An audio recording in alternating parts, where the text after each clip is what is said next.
I'm Mathew Lasky. I'm GLAAD's Director of Communications. After a decade of living in New York, I'm moving back to the Midwest. On my journey home, I'm stopping in 4 battleground states to talk to LGBTQ voters about the upcoming election, why they're voting, and what issues matter most to them.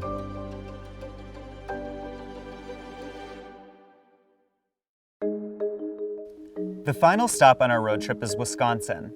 Although it's been a Democrat stronghold for many years, Wisconsin went Republican in the 2016 election by a 1% margin, making it one of the closest elections in the country. Today we're in Menomonie to meet with Camden, a husband and father of 2. After working in Washington, D.C., Camden has moved to rural Wisconsin to be closer to family.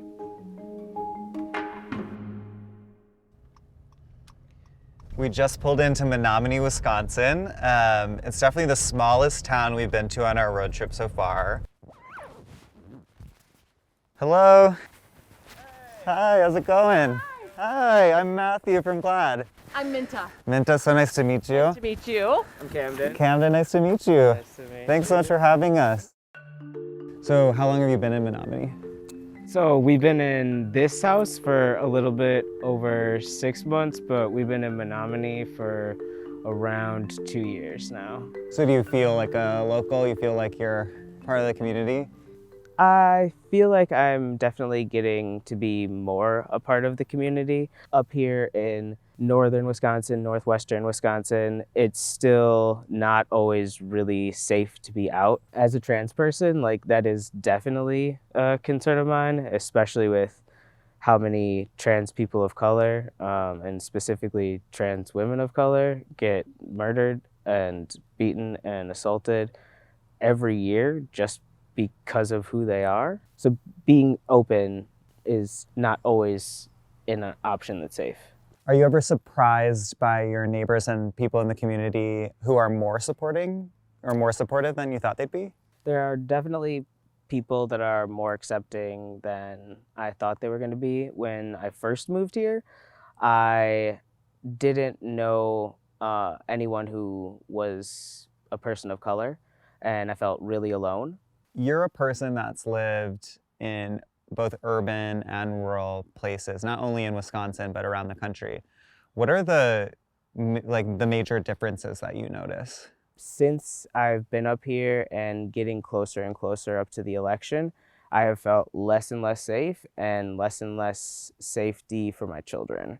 The more Trump signs I see go up, the more big trucks I see driving around with big American flags and big Trump flags out the back of them, the more afraid I get. Recently, there was a protest and folks were chanting Black Lives Matter and talking about people's rights to people that drove by and that walked by. There were people that were squealing their tires, revving their engines, and driving through the stop signs and yelling just vulgar things at people who are just trying to stand outside with Black Lives Matter signs, saying that Black Lives Matter.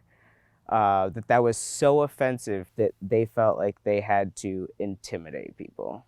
That is different. It is really hard and scary right now. It really gives me a lot of drive and fire and passion to fight for what I believe in and to stand up and stand strong, because now is the time. Camden, why are you voting this election?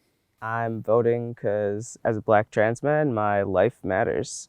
My vote matters.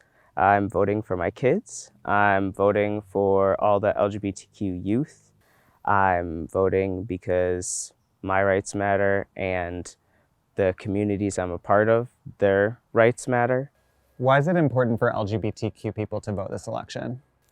I think it's really important for reasons like the Equality Act. It guarantees protections that LGBTQ people don't currently have. Trans lives and trans bodies have become so politicized and at the center of so many political discussions. And what does it feel like looking at that as a trans person? I think it's for division and fear. And it's easy to judge people that are trans because they feel like trans people are so much different than them. when it's not true. I hope that my family and I can live in a world where there are more protections for LGBTQ people, where it feels safe to be myself and walk out into the world just being my full self. Thank you so much for having us to your home. This has been so cool. You have such a beautiful family. What a great way to end our trip. I'm glad. That's it. That ends our road trip through 4 battleground states. I hope that meeting Connie, Letha, John, and Camden has inspired you to get out and vote, but also to get involved in your own community to help make the world a better place for all LGBTQ people. The election's coming up. Head to glaad.org/action to make a plan for voting.